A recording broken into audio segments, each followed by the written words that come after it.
Hey guys, what's up? It's Katharine, and I wanted to give you guys a video today of my Linocut process. And this is actually a home printed Linocut single layer that I am actually able to show the full process as opposed to doing something like partially at home and partially at school. And the reason this isn't at school is because I graduated. So I'm done. I have a BFA now. I'm actually like certified Bachelor of Fine Arts in drawing, painting, and printmaking. So you can believe everything I tell you. Just kidding. Don't believe anything I tell you. So anyway, I want to talk to you a little bit about the process of making this, a little bit about the concept, and then I also want to just give you some real life like updates and things like that, and like videos to expect in the future, and a little bit more info about the giveaway that I have coming up also. So the first thing I did is obviously you've seen in other videos where I segment like a realistic type of picture into like geometric forms, like flat forms, like shapes based on like values, and I only did 4 values in this one. So white, 2 midtones, and then black. So I transferred the image with graphite paper onto my Linocut, and then I'm using these 4 Sharpies that I got specifically for this, and I got like a ton of colors and like all kinds of shapes and stuff, and I only used like these 4 colors, and it was actually Sharpies are expensive. I didn't know that, but it's like $2.49. I got these from Office Depot, so each of these Sharpies were fairly expensive, but I do like that I got some that were like clicky, so like you click the bottom and then they come through the bottom, and anyway, I like those, and they do come in like various sizes and stuff. So I'm just color coding the values that I'm doing. So like green is going to be black, and I'm not going to touch the green at all. Pink is the lightest, so I'm cutting that one out all the way. Green, I'm sorry, I already said that. Blue is like the next lightest, so it's like the second value, and orange is like the closest one to black. So it's just those 4 colors. Normally I would do this in a reductive manner where I'd cut out each value, print it, cut out the next value, print that on top of the first layer. I don't know, it's confusing. That's a whole other process. But I wanted to do this one in like just one single layer, and I couldn't figure out how I was going to do that. And it took me a long time to actually really get going with this, because it took me so long to figure out how I was going to like differentiate between the values while still keeping like my crisp edges and stuff. So I ended up doing like a stippling thing. So obviously I cut out the pink, as you're seeing right now, all the way, and then the blue I did like the most stippling. Like when you're doing stippling with a pen, when you do a lot of stipples close together, it's really, really dark, but it's opposite. So like for doing a lot of stippling close together on here, you'll see it later, you'll see it in a second, it cuts away a lot of that top layer that holds ink, and so there's not a whole lot of top layer that will hold the ink when you're actually printing. So doing that really, really close together stippling makes lighter values. So everything that you're cutting away is not going to have any ink on it, right? So everything that you leave uncut is going to have ink on it. And I also wanted to have a border on this image, so I added a border onto it. Anyway, that's not important. So that was what I did, and this was over the process of several days.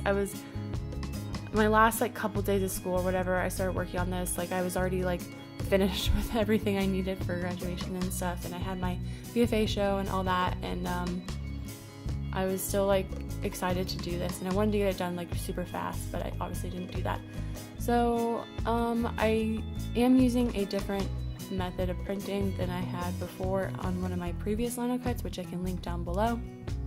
That was like for Artermat, which is like art vending machines. Oh my god, I'm sorry, I just got so distracted by looking at this because I was like, what is happening? I can't tell if this is in fast motion or if it's in slow motion. I'm pretty sure it's in fast motion. I think it is. Yeah, I don't know, man. Yeah, it is in fast motion. Sorry. Oh, I don't even know what I was talking about. Oh, the printing method. So I have this pocket press. I think it's called like Art Cricket or something, and I found out about it just like on Instagram, searching my like hashtags that I like to use, like printmaking, and looking, and like there's a lady who makes these little hand pocket press things, and I used it, but it failed, probably because it's my first time doing it. One, I didn't use it properly, and also because my plate is too large for the actual like platent, like the press that she like sends you, like the bed that she sends you with the actual like press thing, and you'll see it at the end too. So I messed up, but it's okay because I was just gonna proof it anyway, because I just wanted to see mostly how the stippling actually printed. Like I wanted to see how it looked in the final print, and I saw lots of things that I wanted to fix. So there's that. And I actually am able to, I talked to my old professor, and I am actually able to print. I'm allowed to go into school sometime, and then he said I could just like sneak in and use the press and make an edition of this. And I'm really excited because there's a lot of things that I want to do with it. A lot of different ways of printing it, and a lot of different like types of colors and stuff like that I want to do. Obviously flat black is what I did at the end, and I do want to have an edition of that as well. I think Linocut is my absolute favorite, because I'm able to do it all on my own. I can't do etching on my own. Anyway, that's a whole other process. Not going to get into that right now, but here is what it looks like when I'm ready to print. And yeah, I don't really want to talk anymore about this, but the image is actually, most of my work is Atlanta based. So there's a archive online that has all the abandoned buildings in Atlanta. I mean, among other cities as well, but Atlanta specifically. And I'm really into abandoned buildings for other reasons that I don't need to get into, because I've gone into this a lot, especially in my last oil painting that I did, the Amenities oil painting, which I will link down below for your viewing convenience. So this abandoned building is in Atlanta, and it's a staircase, and it's this old hotel that had like I don't know how to say this without laughing, but it had like this like sex dungeon. Part of the hotel was like owned by like a sex dungeon, so like people would go there and do like sex things like BDSM. I don't know what the acronym for that is, but like just like, you know what I mean, like dominatrix, that kind of stuff. It's that hotel that's in Atlanta.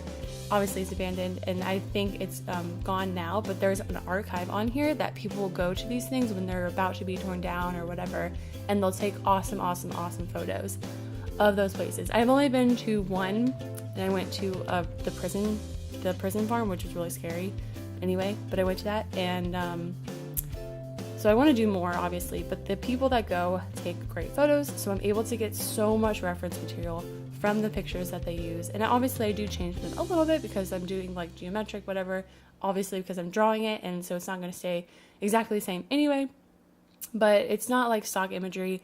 It's not just like a random staircase that I found on Google. Like it is, like I know where this location is, which is really, really cool, even though it doesn't exist anymore. So it's this golden staircase that there's a reflection. You can kind of see, if you squint your eyes, you can kind of see what it looks like.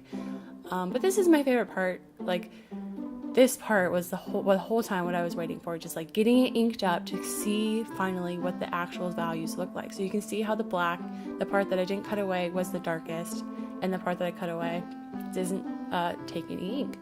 So I did notice on here, because this was a proof, which means it's just, I think I'm talking really fast right now. Whew. I don't know if I'm gonna be able to tell you everything that I wanted to say, but that's fine. That's my favorite part. The process is seeing all the ink. Okay, now I remember what I was saying. So I only do these once. I never talk more than one time. This is one cut and that's it. So I noticed that the two values, my two midtones were too close together. So I think what I'm going to do is, before I take it to school to print, I'm just going to go back in to those really, really much lighter values and just scrape out so much more of it than having a lot of space in between the stipples. I need to make it way more dense. So this part's exciting. I'm putting the paper down. This is the Art Cricut pocket press that I was telling you about. And I obviously used it wrong, which is fine. I know the error that I made, no big deal. The print didn't look that great, but that's fine, no big deal. It's just a proof so I can see how it's printing. Totally doesn't have to be perfect. Totally not gonna be selling this to anyone. Definitely not, mostly because it's not even matching how I want it to look in the end. But I was gonna save this video for you guys until I was actually able to take my plate into school to print, but I'm not gonna be able to do that, obviously, because this is going up on Sunday, which is a day late. So if you want to see what it actually looks like IRL after it's all done, check it out on my Instagram. I think that's all I have, and I didn't get to any updates, but basically told you everything I need. I'll tell you more in my next week's video about all of that. So thank you guys so much for watching. We're so close to 1,000. I can't believe it.